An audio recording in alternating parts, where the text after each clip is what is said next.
টিনের তৈরির ভঙ্গুর অবকাঠামোর এই শিক্ষা প্রতিষ্ঠানের নাম পূর্বচর ইলিশা রেবা রহমান সরকারি প্রাথমিক বিদ্যালয়।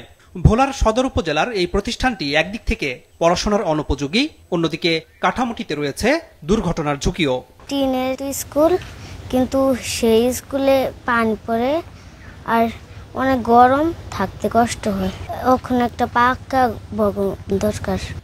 ভোলা সদর উপজেলার পৌর বালক সরকারি প্রাথমিক বিদ্যালয়ের অবকাঠামোও ঝুঁকিপূর্ণ। দেখে মনে হচ্ছে কখন যেন ধসে পড়ে। নীলফামারীর ইটাখোলা সরকারি প্রাথমিক বিদ্যালয়ের অবকাঠামো অবশ্য শক্তপোক্ত, তবে এখানে রয়েছে শিক্ষার্থীদের জন্য শ্রেণী সংকট।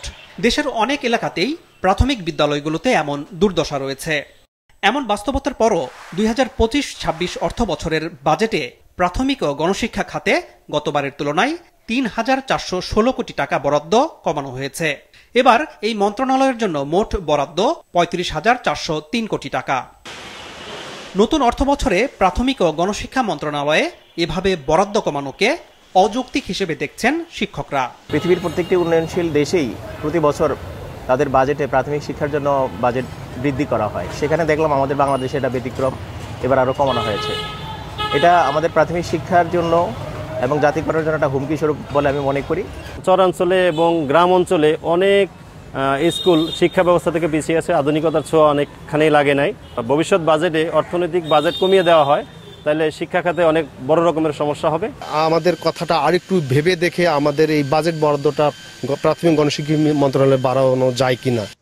এই শিক্ষাবিদ মনে করেন নতুন অর্থ বছরের বাজেট প্রাথমিকের শিক্ষা ব্যবস্থার জন্য সংকট তৈরি করবে।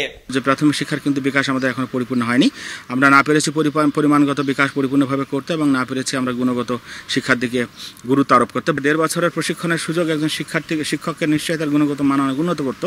এখন আমরা 10 মাসের একটা প্রশিক্ষণে পরিণত করেছি, যেটা এখনো তার ভবিষ্যৎ শিক্ষার জন্যও, কিন্তু শিক্ষক যদি চায় তার ভবিষ্যৎ উন্নয়নের জন্য আর উচ্চশিক্ষায় যাবারও তার কোনো সুযোগ থাকছে না। অর্থাৎ এই যে শিক্ষকদের গুণগত মান বিকাশ না করলে আপনার শিক্ষার কিভাবে গুণগত মানের বিকাশ ঘটবে। একই সাথে শিক্ষার্থীদের জন্য তো সুযোগ সুবিধা বিদ্যালয় ভিত্তিক বৃদ্ধি না করলে আপনার তাদের তো শিক্ষণ শেখানোর প্রক্রিয়ার মধ্যে যে গুণগত কম্পোনেন্টগুলো যোগ হবার কথা, বরাদ্দ না থাকলে তো সেগুলো করা কোনোভাবে সম্ভব হবে না।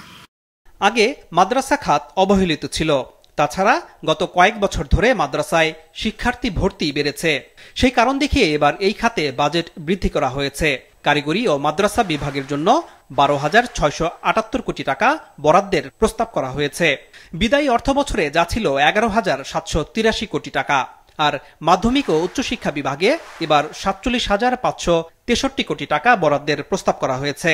বিদায়ী অর্থ বছরে তা ছিল 44,109 কোটি টাকা। আনোয়ার হোসেন, মাছরাঙা সংবাদ, ঢাকা।